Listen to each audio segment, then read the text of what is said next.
আর ও তো আমরা আগে মনে করতাম যে ও আপনার বলতে গেলে যেটা আমরা বলি ছেলেও না মেয়েও না, ওর হাঁটা চলা মানে একটু এই কী জানি একটা ভাব, এটার কী জানি বলে, এক কথা বলতে যে এটা হিজলার বলে এরকম, এটার আরও একটা কথা বলে, তো ওর হাঁটা চলে এরকম, ওরে আমরা ওইটাই তৃতীয় লিঙ্গ যেটা বলে, ওরে আমরা তৃতীয় লিঙ্গই মনে করতাম। তার অঞ্জনা আবার ছেলে হইলো কবে?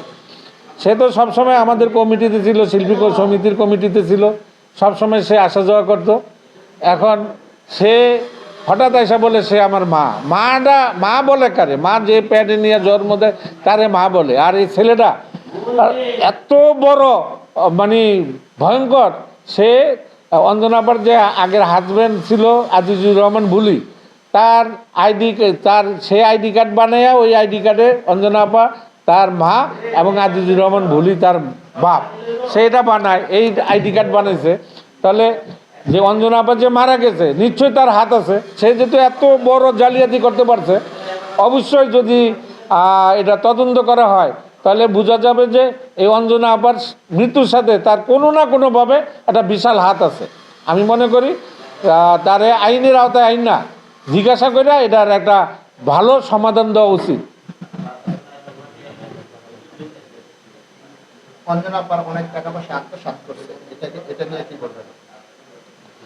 অঞ্জনা আপা একা মানুষ, সে সেন্সার বোর্ডের সদস্য ছিল। তার মানে মাসে যদি আপনার সেন্সার বোর্ডের 10টা ছবি রিলিজ হয়, মানে 10টা ছবি সেন্সার হয়, তাহলে ওইখান থেকে তার একটা মাসিক একটা বেতন আছে, কিংবা একটা কনভেন্স আছে, একই কথা, কনভেন্স আর বেতন একই কথা। তার সেন্সার বোর্ডের থেকে তার আপনার মাসে তার 50 থেকে 60-70 হাজার টাকা ইনকাম আছে।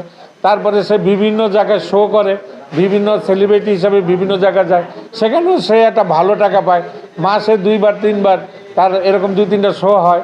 তাহলে তারা বলতে আছে যে অঞ্জনা আপার পিছনে, অঞ্জনা আপার আমাদের জানা মতে অঞ্জনা আপার একটা ভালো ক্যাশ আছে, যেই ক্যাশটা ওরা মারার জন্য হয়তো ড্রাইভার কিংবা ওর সাথে যে আমার মনে আরও জড়িত ছিল, যে ড্রাইভার বলে তারে অঞ্জনা আবার বেতনে দিত 20,000 টাকা, ড্রাইভারের বেতনে দিত 20,000 টাকা। তো ড্রাইভার ওইখানে 18 লাখ টাকা 20 লাখ টাকা খরচ করছে কেমনে?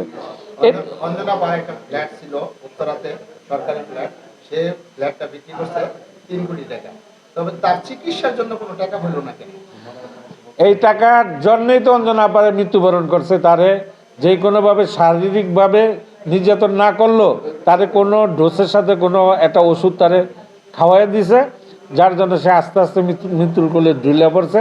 এবং ড্রাইভার সহ যে মনি, যে বলতে আছে কাজের ছেলে, আমি মনে করি সে ছেলে পরিচয় দেয়, কিন্তু আমরা জানি যে সে অঞ্জনা আপার বাসায় কাজ টাজ করতো, কাজের ছেলে। সে এই টাকা পয়সা যা আছে সে অবশ্যই মারছে। এই টাকা পয়সার জন্য অঞ্জনা আপা আমি মনে করি যে মারা গেছে। কারণ অঞ্জনা আপার সম্পূর্ণ ক্যাশ এই মনি আর তার সাথে আমার মনে হয় যুক্ত ড্রাইভার, আমার মনে হয় যেটা, এরা মিল্লা তার এই মৃত্যুর জন্য দায়ী।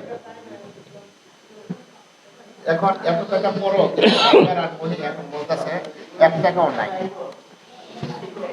আমি তো বারে বারে বললাম এই টাকার জন্য তার মৃত্যু হয়েছে। টাকা পয়সা, ড্রাইভার এবং এই তার যে ছেলে পরিচয় দেয়, মানে আমার মনে হয় ওইটা কার ছেলে তার নিজের বাপের পরিচয় নিজে জানে না, নিজের মার পরিচয় নিজে জানে না।